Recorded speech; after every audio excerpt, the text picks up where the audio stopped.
But I learned over time that it's because my voice is at this weird register that if I don't speak very like forcefully, it just gets like lost in like the background hum, and people don't realize that they're, so anyway. Do you think it might, I mean, listen, I don't want to question this too much, but could it be that they're bored?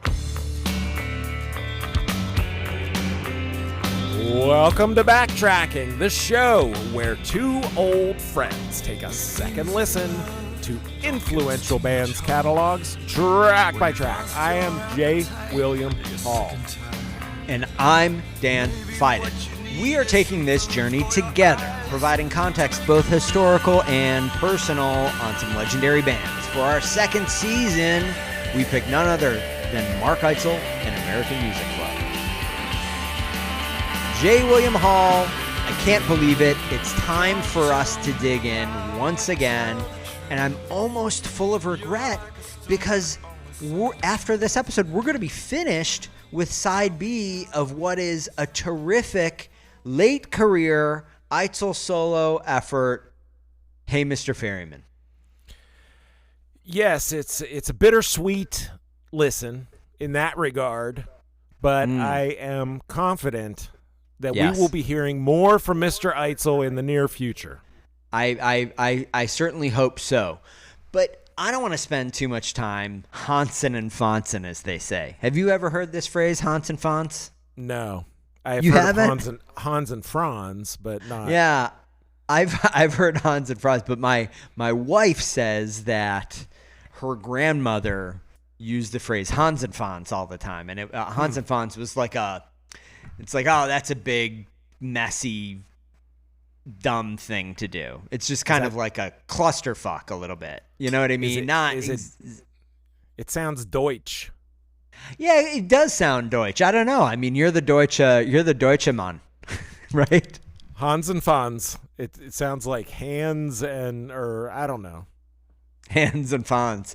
Hands and fins. It means hands and fins. Wow. Well, it must be kind of a reference to the fact that if you put a person into a tank filled with fish, it can be a big, messy, chaotic situation. Exactly. That happens. Yeah. Etymology. All right. So why don't we dig in right now to side B, the first track on side B. In my role as a professional singer and ham, 5 minutes and 27 seconds. Let's go. Your eyes aglow like stolen watches. Tell me, why are the righteous always eager for war? When you look at me, I look away.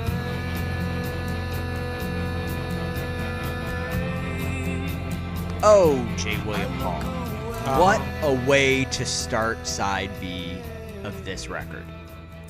Yes, this is, becomes something of a pattern on this album. A song that builds and builds to like some pretty big, dramatic, climactic kind of moments. And this one, I think, almost evokes like Beatles, Day in the Life, the big orchestral choir ending kind of thing. Yeah. It is an epic song, epic in scope. But let's get into lyrics first because very interesting lyrics. Now, when I first dug into this one, I'm sure you remember. There is a B-side floating around. I believe it appears on the Mercury Sessions collection or the Mercury Demos collection. I can't remember what it's called, but there's like a collection of Mercury era unreleased material. There's a song on that called In My Role as the Most Hated Singer in My Local Scene or something like that. Yes. And when I saw this name on the album, I assumed that he finally had decided to kind of release that song and he just reworked it a little bit and changed the name. Oh. But that is just not the case at all. No. I definitely remembered that song as well. This is a very Eitzlerian title. This Indeed. has the, sometimes people called Eitzel the American Morrissey, and this has like that kind of title, long, whimsical sort of thing.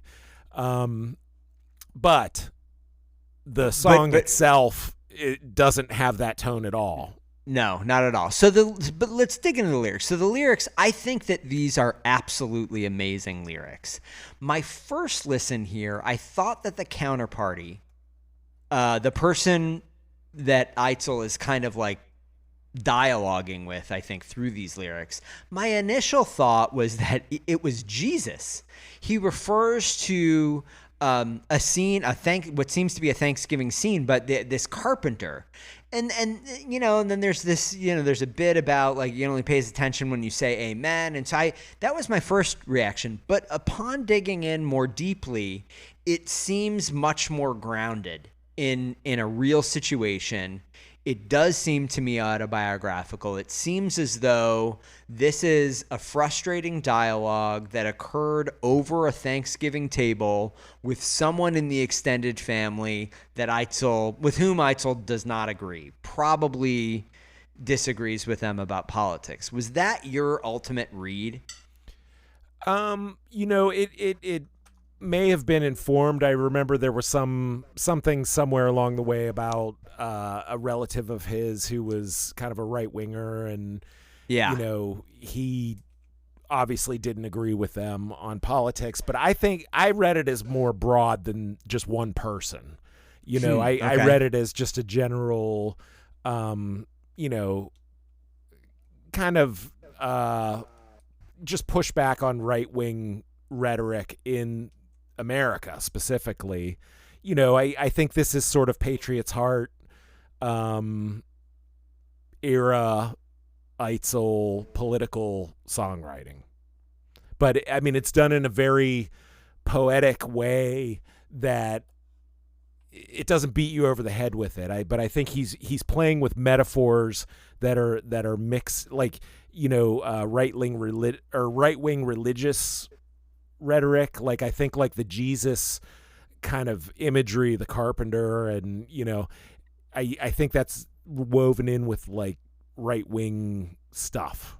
In this view. That's my interpretation. Yeah, I don't think we're too far apart on things, but I definitely personalized it a little more. I felt like this is, I believe the other song, I might be remembering this, but it might have been "Leave Her Alone" was the song. Yes. Yeah. So that was, I felt like this was basically a similar song to "Leave Her Alone," and I felt like it was fundamentally about this frustration, difference over politics, the forced kind of the fact that they're forced to be together around these holidays, and Eitzel's kind of rejection of whatever it is that other person was kind of advocating for. I think the lyrics are quite artful. I like the lyrics quite a bit here. In particular, I liked the line where he says, instead of a cane, I have this broken soul, which I thought was kind of a nice Eitzlerian turn of phrase. But overall, I'm a fan of these lyrics. I won't say they're my favorite lyrics on the album, but I think these work well. But they're right down the middle, Eitzel. Oh yeah, I mean the writing is really strong on this song. Your God's a good chance to get stupid. It really brings up the blood. It will spin you dizzy as Cupid, like a broken doll in a flood. Like just like so many images, kind of boom, boom, boom, boom, and I really like these lyrics a lot, and you can tell that these are really crafted. Like everything on the album. These are not just like tossed off first draft kind of things, and I think that the chorus that he comes back to about, you look at me and I look away. I think that is kind of how it is today a little bit, in the country. Like the right and left are, distrustful and pissed at each other, and when they look at us, we look away, or we look at, what I mean? Like, it's just not seeing eye to eye. And I think this is Eitzel's say on it. Yeah, no, I agree. But I have to say, I think that the really remarkable thing about this song is the music. The lyrics are good. The music is better. I absolutely love this song. I think the production is just perfect. It is just perfect. The song has an amazing, to your point, the lyrics are memorable in the chorus, but so is the melody. It's just a very memorable, it's a classic Eitzel chorus, I think. I really like it. And everything in the production kind of is built around that big chorus and the build of kind of tension across the entire song. I think this is a really, really great one. Yeah, I found a quote from Eitzel about this song. He says, "It's just a small song, but Brendan Butler made it sound like a very important one. The song," he says, "is the result of, quote, having to listen to conservative rhetoric for the last 20 years." So, I think we kind of have the right idea of what it's about. But yes, the production is really strong. It's a really great opener for side 2. Very epic. And I was getting those kind of like 60s, 70s. There's a point on this one too where the I guess this is another fade out. I mean, you gotta love the epic fade out, like as the song is like peaking and then it's and they take it out. Like, come on now. I don't love any fade out, but this fade out, it didn't bother me as much because it kind of, I feel like the song ends and then there's just kind of like a fade out of the resonance of it. Maybe that, you're right. It's not like a play out, right? A play out is really what I don't like, where it's just like, all right, just repeat the verse until we have enough time to fade it.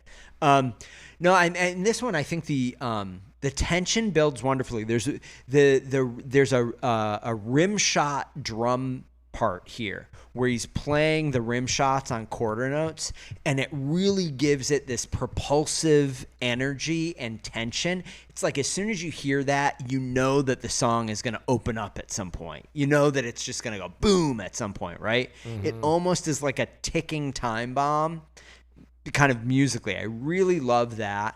And the other thing that was surprising to me that I love, that I wouldn't have expected to love, there is a horn part in verse 4. Now, I think it's probably keys that's like a horn sample or something, but it's like really, really unusual, memorable, great. I think, I don't know, but I've got to imagine this is one of these songs that for Eitzel, didn't feel all that much different to him. He didn't necessarily imagine, in the quote you just said, it's a small song. It seemed like maybe this really happened in the studio, and this was a lot of the production. And I really think that this song, if you kind of want a sense of what what kind of happened in the studio and what Bernard Butler seems to have done, this is probably the song that I'd point to first. I just think there's so much that he did to transform what is a kind of, at least from just a bones perspective, a relatively simple song. Mm-hmm.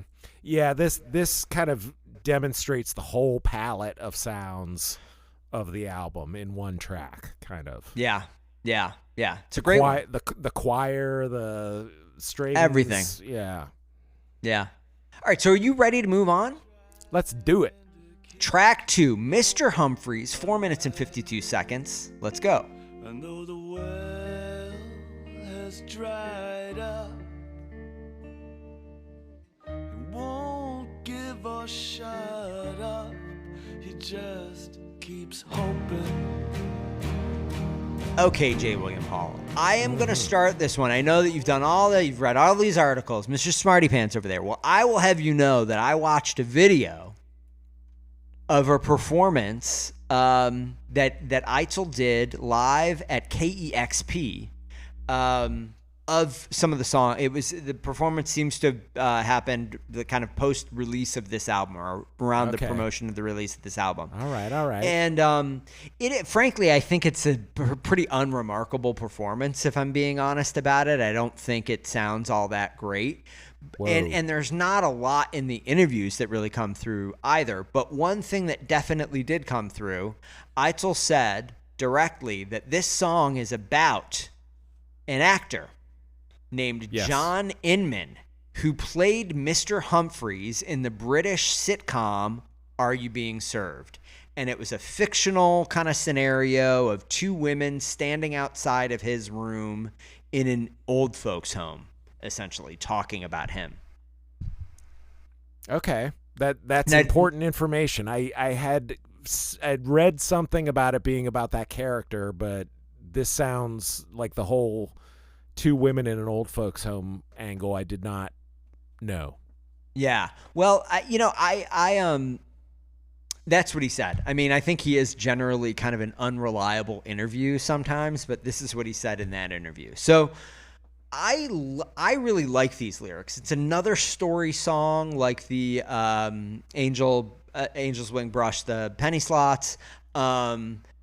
But it's a really lovely scene, and I think there's some real affection here for the actor, a real kind of sympathetic and thankful affection for this actor who's past his prime and kind of grappling with being past his prime. That was fundamentally how I kind of interpreted this one. Does that match up with anything that you got? Well, I only got so far as knowing it was about that character, and I guess maybe because I read that I didn't think about it further than that. So but of course it's more than just that. It's not just a straight up song about the character. Like it's sort of about. It reminds me a little bit, and not to bring up the dreaded M word again, but Morrissey on his he has a song called Little Man What Now, and it's sort of sung about an actor who was a child actor and was on a prominent show, but then that show ended and they outgrew the role, and then they couldn't find a job basically after that, and now they're like a where are they now kind of trivia question. And so it reminds me a little bit of that. It's like it's interesting that he focused on this one character, and I'm trying to suss out, like, is this character emblematic of something in his life? Like, does he think of himself? Does he relate to that character as like past your prime and that kind of thing? Yeah, I mean, listen, I absolutely think that's true. That's definitely how I interpreted it. I think that this is there's a lovely Rush song, of course, we covered in season 1 called Losing It, that also kind of talks about the, artists as they lose their ability to be as great as they once were. That's like quite a tragic state to be in, for them. And I think the third, I guess it's the fifth stanza of these lyrics. So be kind to Mr. Humphries, though you think his role is small, a smile that breaks the darkness, never has to beg, never has to crawl. Every breath is a prayer. It don't cave in or scare, it's hoping. And I feel like essentially what he's saying is, hey, listen, not everybody's going to be the biggest in their field, do the most huge thing, but there is some real respect and gratitude owed to anyone who's able to kind of bring a smile to your face, because there's something really kind of noble about that. That was the way I kind of interpreted these lyrics, and I definitely, at least personally, extrapolated that to how it may in fact be this kind of metaphorical expression of please be kind to Mr. Eitzel. He wrote some good songs. Maybe he wasn't Bob Dylan, but he certainly made an impact. I'm sitting here thinking to myself, please be kind to Mr. Hall. Yeah. He's been working in this organization for a long time. He's getting the job done. He's here to put a smile on your face. That's right. To make a quick quip or a joke. And he has his funny catchphrases. Yeah. I'm realizing that I am the Mr. Humphries. I think, you know what? I think J. William Hall, we're all the Mr. Humphries. Okay. That's what's great about these lyrics. See, I'm hearing the song anew now. Well, this is why we backtrack. So the cool thing about the production, may I shift let's get in. to Yes, the production please of the do. song? I've got so many things to say, and I want to hear what you have to say. I like how this song feels like a true marriage between Eitzel and Bernard Butler, because it begins as a slow-picked guitar voice song like you would hear at an Eitzel solo show or whatever, and it just builds throughout. Like again, it's like, it reminds me of a couple of big 70s bands. Okay. One is there were moments of this song that reminded me of ELO. And there were moments that reminded me of Pink Floyd. When it got to where it was like the big kind of choir, with the background solo, vocals with the strings, very big and dramatic, and and so it had, like, to me, that 70s big, production to it, and but very carefully, subtly built, and a true marriage of the two musicians. Yeah, I definitely agree. One of my notes was the first moments of that build really come when you hear that guitar, I believe, being played with an ebow. I'm not sure it was an ebow, but there are these kind of like, sustained guitar, just kind of notes that kind of play behind him. And as I was kind of thinking about that, I was like, I think this is the first and ultimately the only song where I can imagine Suede. I imagine Britpop very, as we kind of very broadly and potentially inaccurately described it in the last episode. This is the first one where I hear hints of that. And I specifically mentioned Verve and Auteurs. Now, those are two of my favorite bands in that broad kind of genre. But yeah, this was the first one where I'm like, oh yeah, I can kind of hear that in this song. I think we're both right, though, because it's like I think that some of those Britpop bands, as they got bigger production wise, they were pulling out the orchestras. Bittersweet Symphony. They had the choirs, like going in the background, and so really they were maybe hearkening back. It's a chain, because the ELO and Pink Floyd are both British as well. So like perhaps this is like this symphonic British rock. DNA is running into this song via Bernard Butler. Yeah. Bernard Butler spread his DNA all over this song. He did.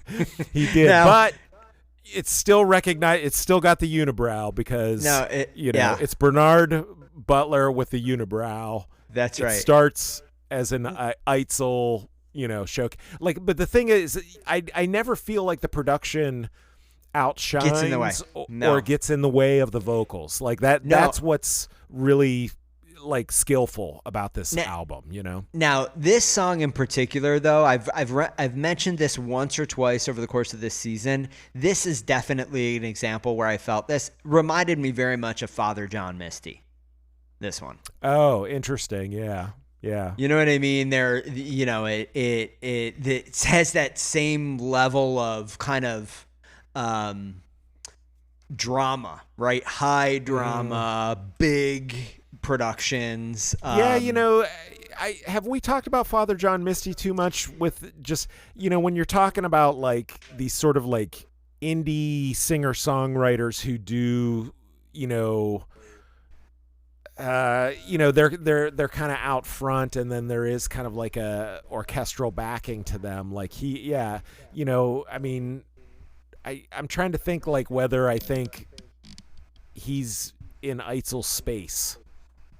I think that I think he's a very interesting kind of descendant of Eitzel. I think probably lyrically he reminds me most of Eitzel. Like because I don't know how much of Father John Misty you listen to, but his lyrics can be kind of very elaborate and a mouthful, and the kind of lyrics that not a lot of singer-songwriters even attempt, you know? But when they work, they're just amazing. Really, really good. His tone, I think, tends to be a little less on the kind of emotional, melodramatic, depressed side, and a little bit more on this kind of cynical, smarty pants side of things. Yeah. If that makes sense. But but they do, I think, take very big swings lyrically, both of them. Which is probably the primary area that I'd consider them, overlapping. I guess like Father John Misty and of course Kozilek, who we've talked about, like they do have more of the Eitzlerian song titles from time to time and style, personal, confessional, but also poetic. Yeah. Yeah, it's there's definitely something going on in this song. This is another one where the first couple of times I listened to this one, I was like, I don't quite get it. Like it feels somehow light or something. Like, but after I got through listen 4, 5 maybe, I was just like, wow, there's a lot in this song. I really like it. I mean, I think it's true for this entire album. Definitely true for this song. It just really grew on me a lot. Yeah, well, that's been a like lichen or mold. Yeah, it grows on you. That's right. That's true of so many of the albums that we've covered this season have been like that for me. Yeah, it's a grower, not a shower. There you go. All right, so should we move on to the next one? Let's. Okay, the next song, My Llorona, 4 minutes and 27 seconds. Oh, no, wait. That's not My Llorona, J. William Hall. It's La Llorona. Very good, very good. I looked up how to pronounce it. La Llorona. All right, let's go.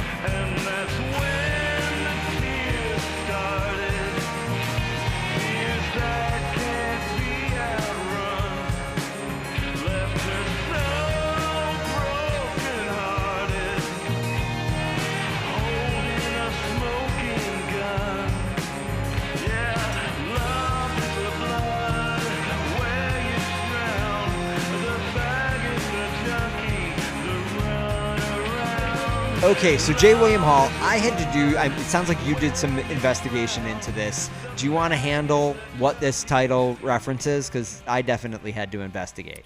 Well, I had a little bell dinged in my head earlier when we were, what was the song on our, last episode? First Side, the song that refers to praying to the weeping. Yeah. Yep. Praying to the weeping woman.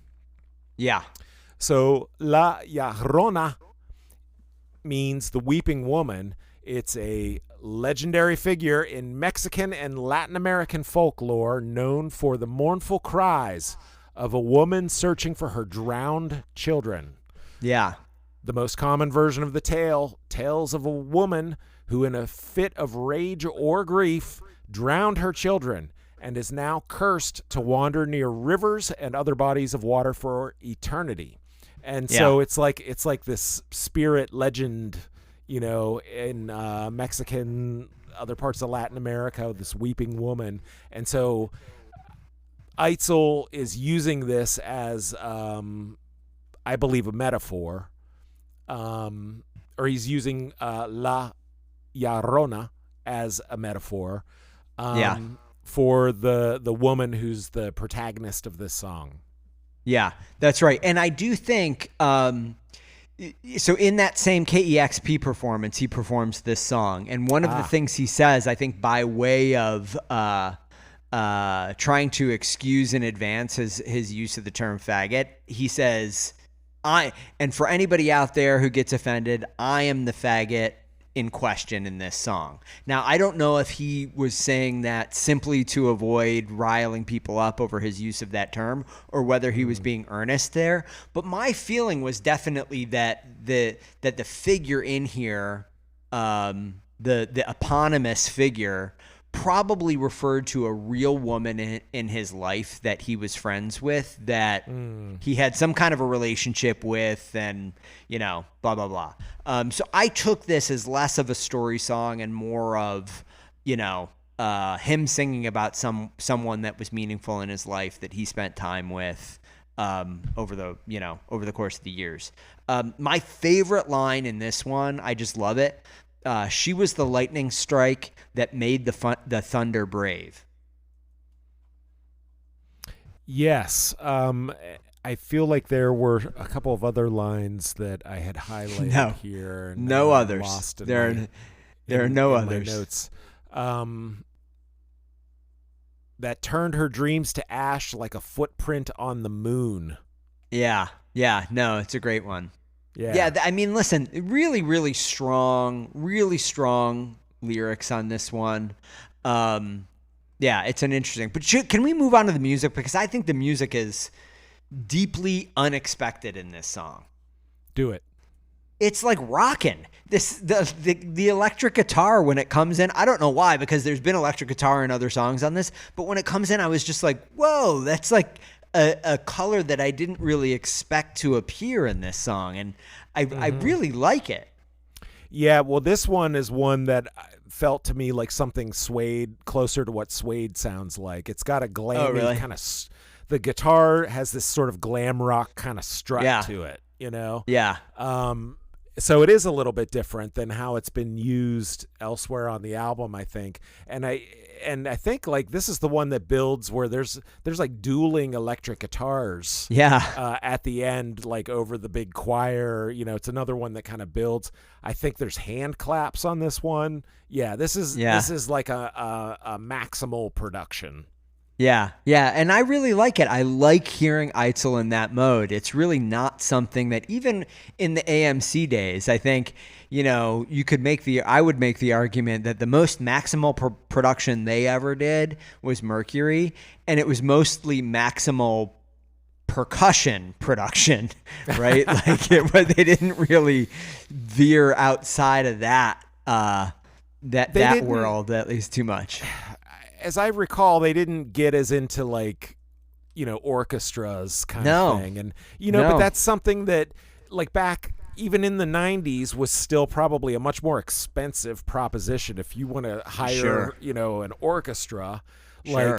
Like, but I'm thinking, in 2017, you've got an orchestra at your fingertips now. That's right. And so Bernard Butler is letting it work, but it doesn't come across as artificial in any way. No. Like the it sounds great. Sound organic and big, and I think that this is a good song at this spot in the album because even though the productions have been grand on some of the preceding songs, the tone has been more of a somber, darker kind of tone, I feel like, for a bit of the album, and this kind of injects a little more life and light, even though it's not like a happy, sunny, lyric or, but musically. Yeah, so I'm gonna slightly disagree there. I actually made a note with this song. This is the point in the album where I started to question the track sequencing. Oh, okay. Yeah, because I feel like the like kind of the middle of this record is just filled with gem after gem. And I went back to, like, at this point now I've heard almost the entire record.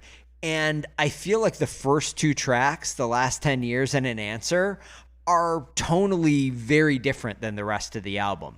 And I feel like that was like misleading. So if they moved them deeper into each side and split them to, one on side A, one on side B, and they were like track 3, track 4 on each of those sides, something like that, it wouldn't have colored my expectation going into the listen. And I feel like this song actually ends up being tonally much more reflective of the album overall. Does that make any sense? Well, you should attempt to retrack it, because there probably is a more I'm positive that they put Last 10 Years first because it was the obvious, quote unquote single, like radio ready,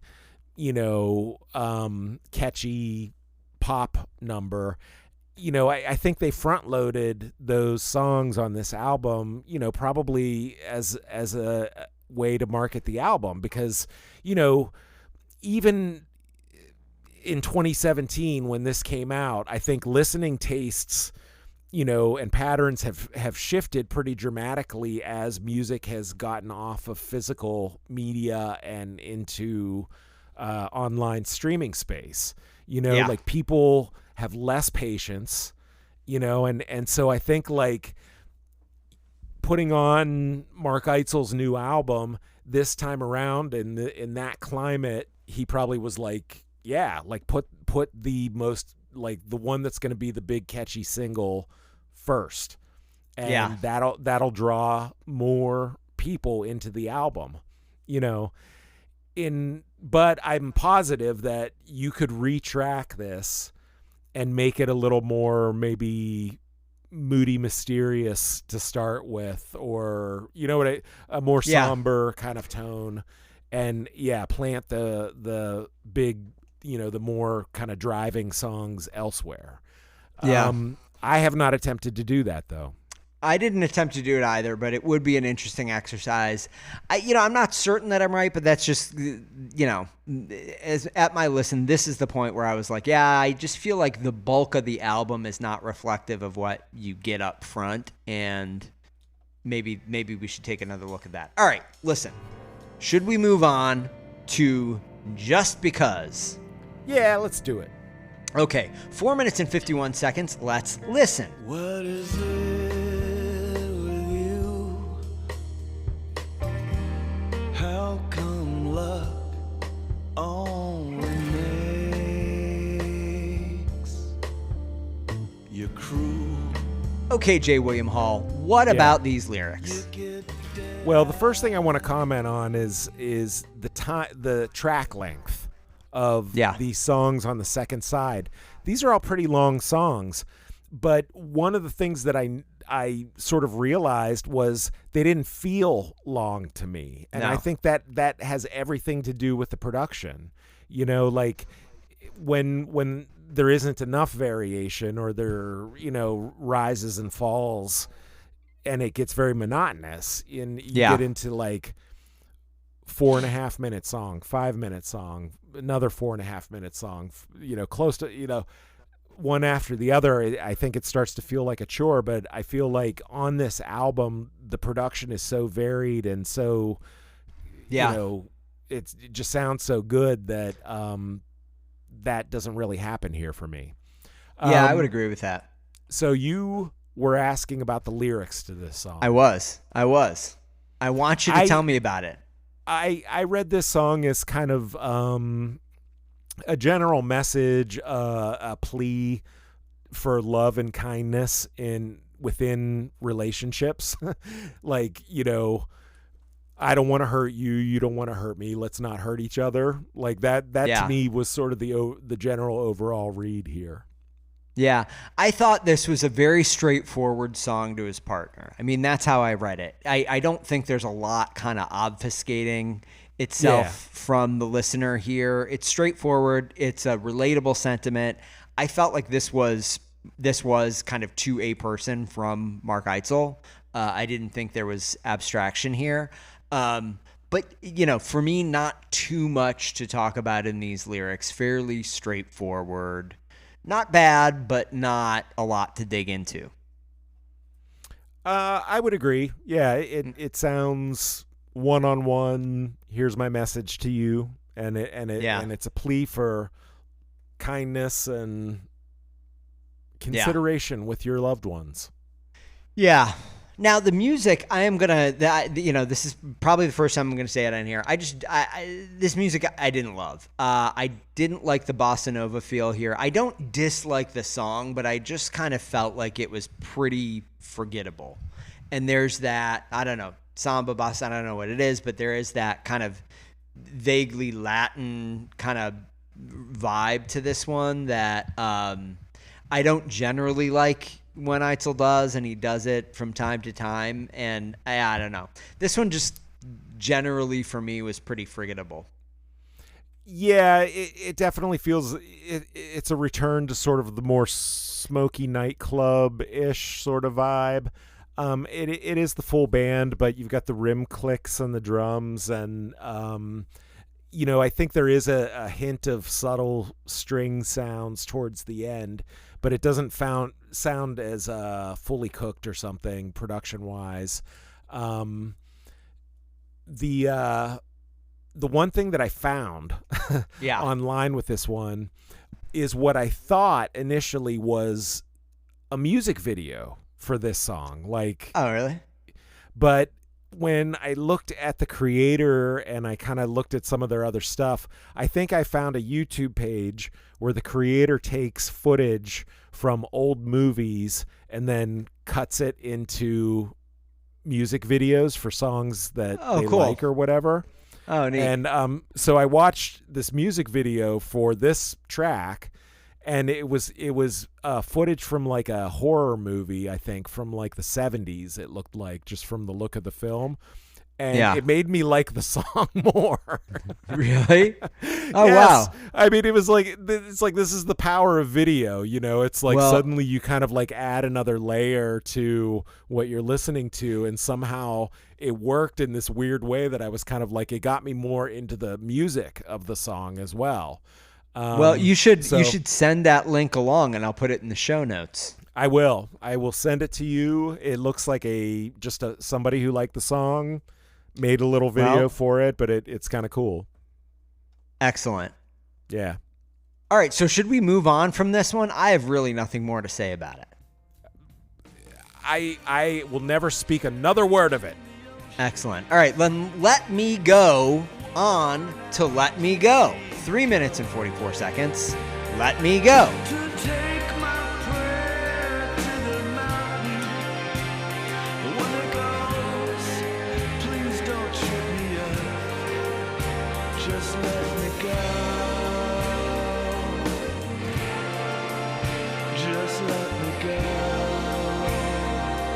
Okay, J. William Hall.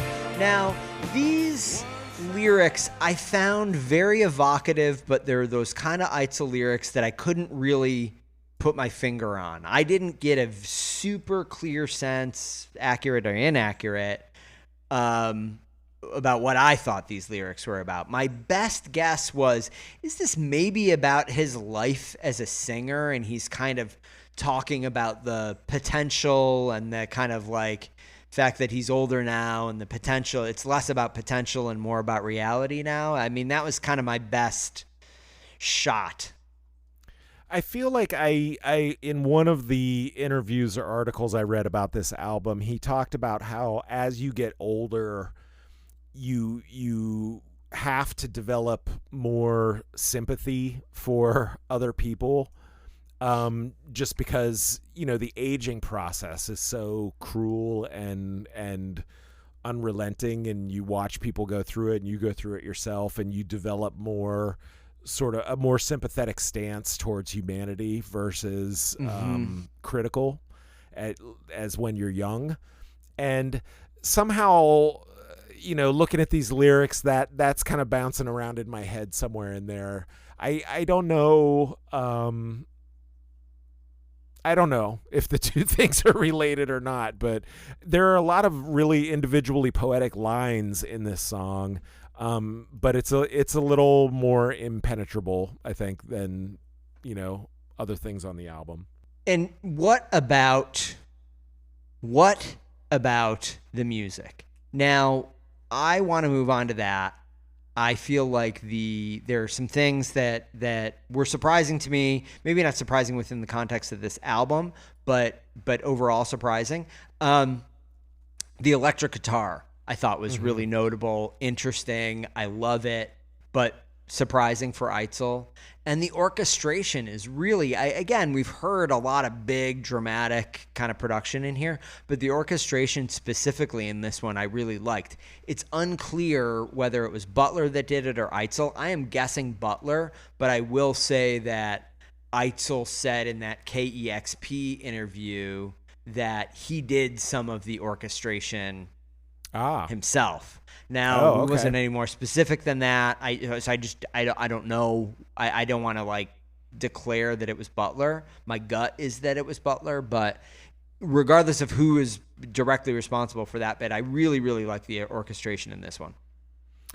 It's interesting. Eitzel's solo career has been so interesting to me because, in between the live albums and the demo collections, this is like the fifth, right? Is this the fifth of what you might call his widely distributed studio albums? Is it, or am I miscounting that? What am I forgetting? Well, so I believe he has 10. So he says that he has 10 solo albums. 10, believe it or not. And that was from an interview that I just read. He said 9 albums with AMC, 10 with him. Now, I don't know. I didn't try to reconcile that with what I would consider 10. But all right. These are I guess what I would call the 5 pillars. Yeah.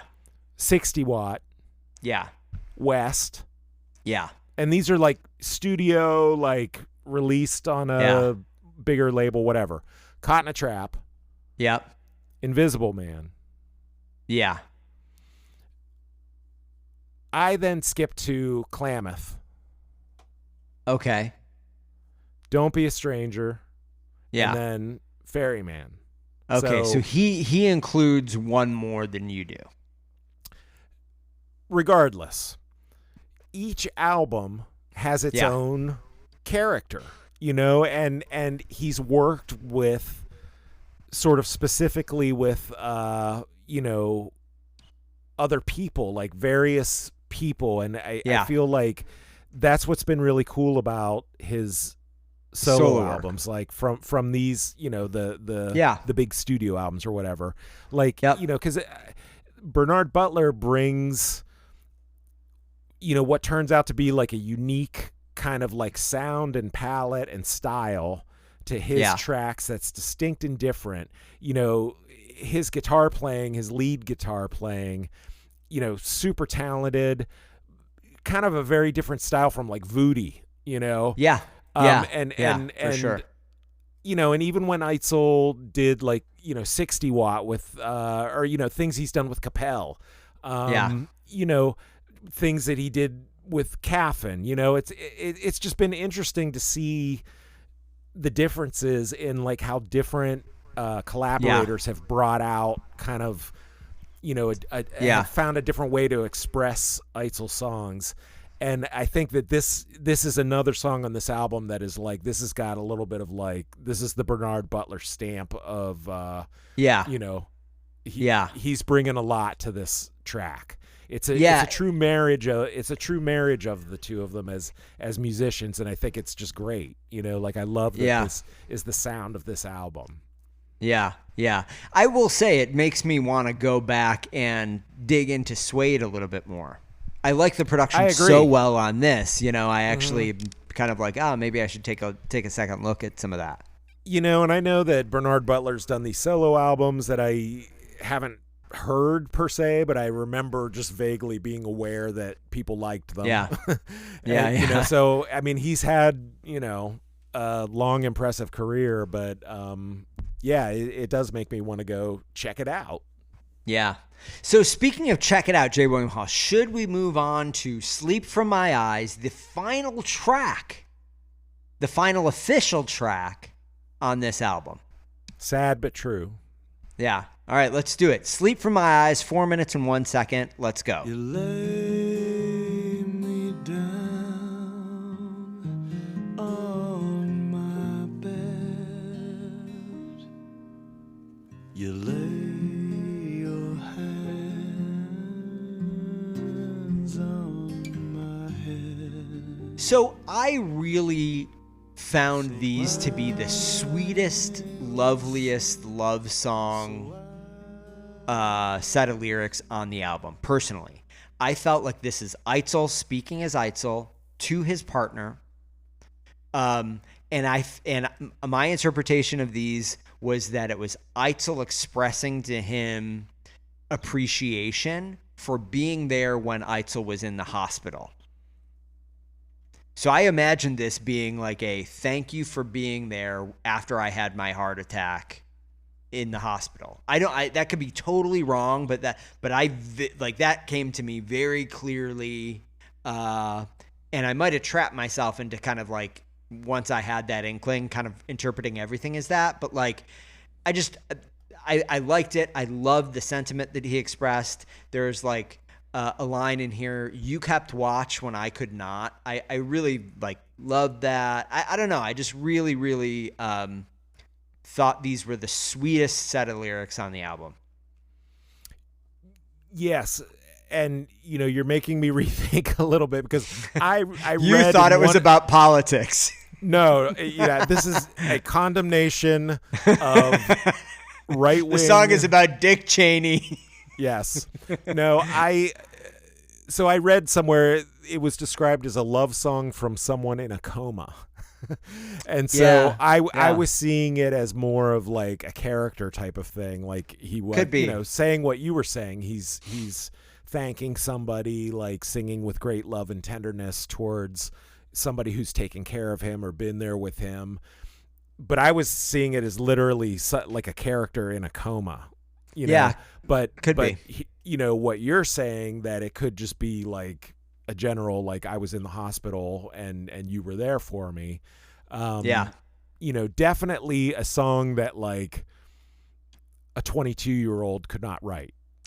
Yeah, I think that's right.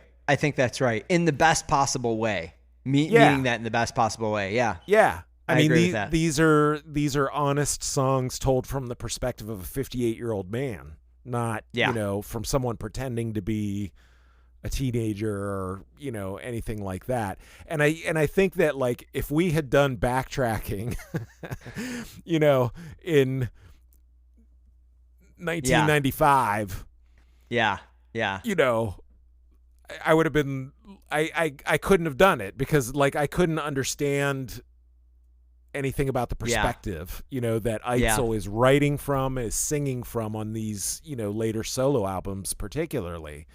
And so it's all kind of hitting me in a different way, you know. But another, you know, beautiful set of lyrics, crafted, you know, really super crafted, polished. lovely imagery, and you know, it definitely has more of the you know, it's the whispery Eitzel, the, you know, soft. So disagree.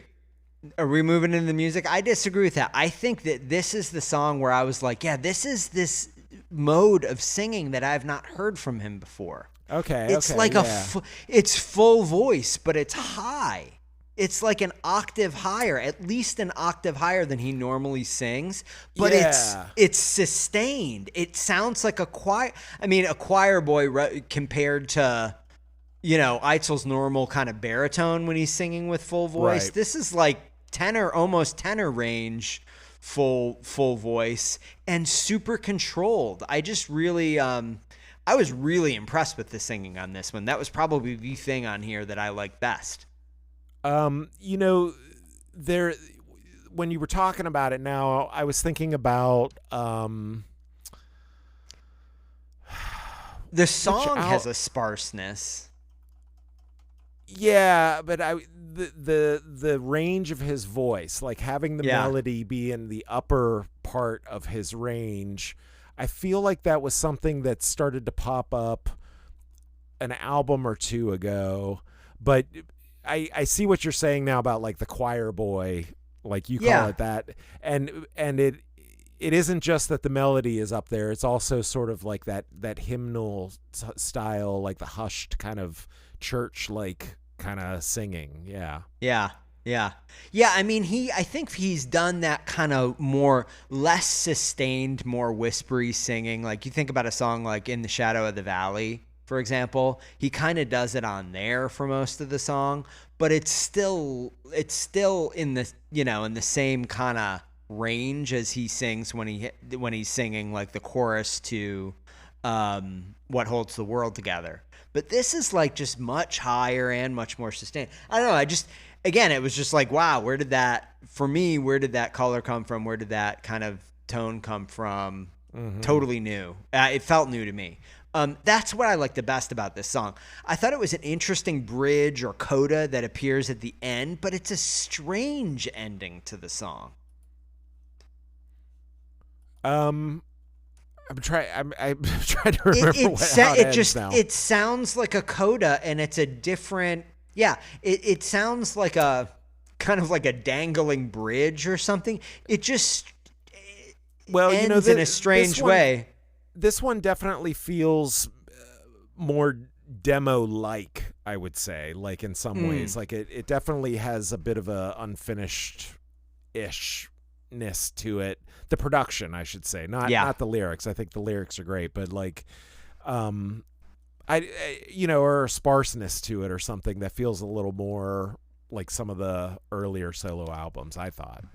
Yeah, I could agree with that. All right, so now, Jay William, are we ready to call it? I mean, that is the end of the official track list. There are some bonus tracks and stuff that float around. Do we want to cover any of those? Well, I did want to mention that the one that I saw was The Singer, and parentheses for Jason Molina. Yes. From Songs, Ohio. Magnolia Electric Company. And it's a solid track. Definitely worth. I think it's on the Spotify version of the album. And it's kind of another, like, you're back in the club, and it's kind of like he's singing about how basically the audience doesn't appreciate like what they're watching and what they're seeing. So I'm not sure why it was left off the official album, but I'll tell you why. It's a good song. Oh, okay. I'll tell you why. I think it is. It's a fine bonus track. I would even say it's like a good bonus track, but I don't think it's good enough to add to the album. I felt like it was just. It was. Yeah. It was not. I think actually weakest, this was like. It would be the weakest song on the album. Yeah. And I think it's really nice to hear him have this song that's for Jason Molina or whatever, but I think that adds like a level of distraction somehow to the album. If like in the middle he has this named dedication song to a specific person. I don't know. True. I just I know what you mean. It takes you out of Eitzel world a little bit. Yeah. And puts you in some other Yeah. All right, so J. William Hall, we are at the point in the episode that you always are worried about. Yeah. You spend your days, your nights thinking about it. You're worried, as you should be, because this is important. My anxiety is off the charts now. It's at a 9. So why don't we just get right to it? You got to pick the worst song on the album. And for the purposes, just a point of order, I am going to declare that you cannot select the singer because it is a bonus track. That's fair. Okay. I have a worst song on the album identified. I'm not happy with it because I once again, I don't consider any song on this album to be like an obvious bad song, worst track, anything like that. But this is the song that I've had the hardest time kind of, getting into or whatever. It is the final song on track 1, An Angel's Wing Brushed the Penny Slots. Oh, interesting. That is an interesting choice. I think I understand why you did it. Unfortunately, it's not the correct choice. It isn't that song is an oddball song. It is a little different. It may even not fully belong, but I think the lyrics are so strong that I am going to declare that it is not the worst song. And instead, I'm going to say the worst song on the album is Just Because.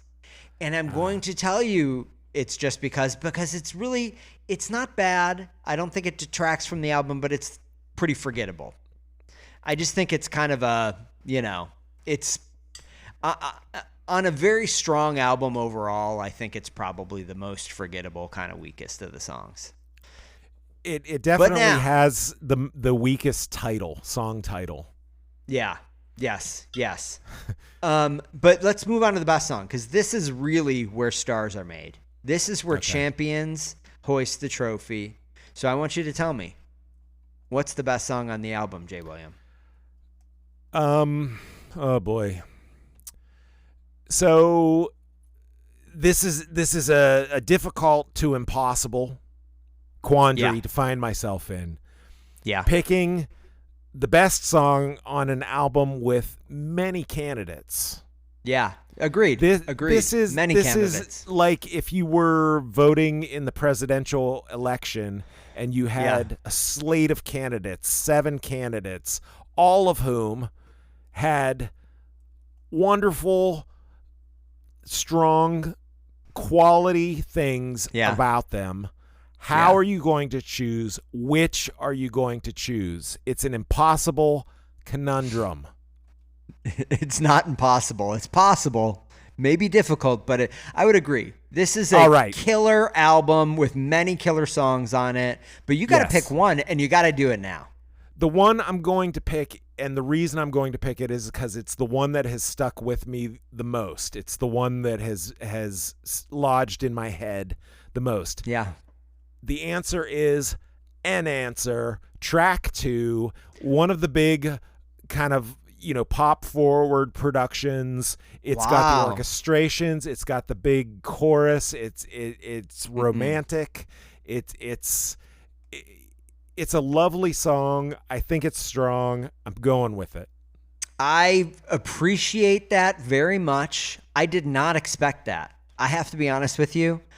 I thought you think that I'm not a grand romantic? Well, you know what? I didn't realize you were a grand romantic. Do you do a lot of kitchen dancing?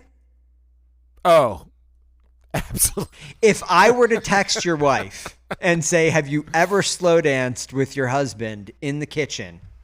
Just because, what would she say to me? I think she would say yes.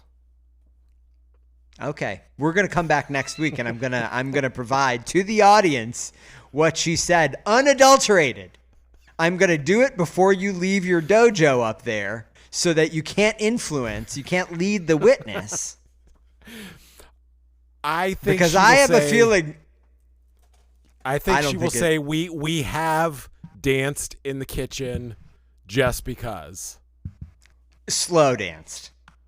Yeah, probably, but like fast danced as well. 8th grade dance style dance, leaving enough room for the Holy Ghost, but a slow dance, a sway. We've got a lot of music on the kitchen iPod that's straight out of an 80s junior high slow dance. So yeah, like Forever Young. Yes. Oh yeah. All the all of them, all the big swaying hits. All right. Well, listen, I think it's a very interesting choice. It is, of course, the wrong choice. You're batting like 0, but it's an interesting choice. The best song on the album, J. William Hall, there are a lot of candidates, but the best song on the album is In My Role as Professional Singer and Ham. It's great. You love political. You love to get into the politics. You love protest music. I don't love protest music. I don't love political music. But I love the lyrics to this song, and I love the song. I just think the production, the songwriting, the lyrics, his vocal performance, everything really came together on this one. I love that it opens the second side. I just love the song. I think it's terrific. And so, with that, J. William Hall, we're done. We're done with the last Eitzel solo album. We are done backtracking Mark Eitzel's catalog as a solo artist. I can't believe it. We've come through. It was a mountain. It was like we were at the base. We weren't even at base camp of Everest yet. We were at the bottom. We climbed the mountain. There were no Sherpas. You know who was our Sherpas? Us. We were our own Sherpas. Yeah, you were my Sherpa and I was your Sherpa. That's right. And we carried our love of American Music Club all the way to the summit. But we're not at the summit quite yet. We're close to the summit. It's apparent that we're going to get to the summit. Is this the moment when the avalanche happens, wipes us out? 100 years from now, they see our boots sticking out of the snow. Yeah. Let's hope not. It's hard for me to imagine what would happen there, but keep your oxygen mask on. Don't take your gloves off to take a photo and give yourself frostbite, all right? That's right. I won't do it. So we're done with Eitzel. We're going to be back next week, and we are going to cover the final studio American Music Club album, The Golden Age. Until then, you got to Instagram us. You got to Twitter us. You got to Reddit us. It's all Backtracking Rocks, ROX. You got to email us. BacktrackingRocksROX@gmail.com. Go to the YouTube channel and subscribe. Do all the things on YouTube. You can also write us a snail mail letter or postcard. You just put Backtracking Rocks. It's like Santa Claus. They know where to deliver it. Just put it out into the universe, and that's right. It will reach us. That's right. That's exactly right. So do all of those things. And for God's sake, keep yourself safe. Keep yourself healthy. Don't try and, be so plugged in that you're anxious and angry all the time. Just, take a step back. Breathe. Meditate if that's what you like. Go outside. Enjoy the nature. Take a walk. Download the Bird app. Get the birds. Start collecting the birds on your app. Listen to the sounds around you. There's music all around us everywhere we go, every day. Yeah, that's right. That is right. That's right. Okay, so while you're doing that, hang in there. Keep listening. We'll be back next week. J. William Hall, as always, thank you so much. No, thank you, Dan. Okay, we'll see you next week. Bye-bye. Bye.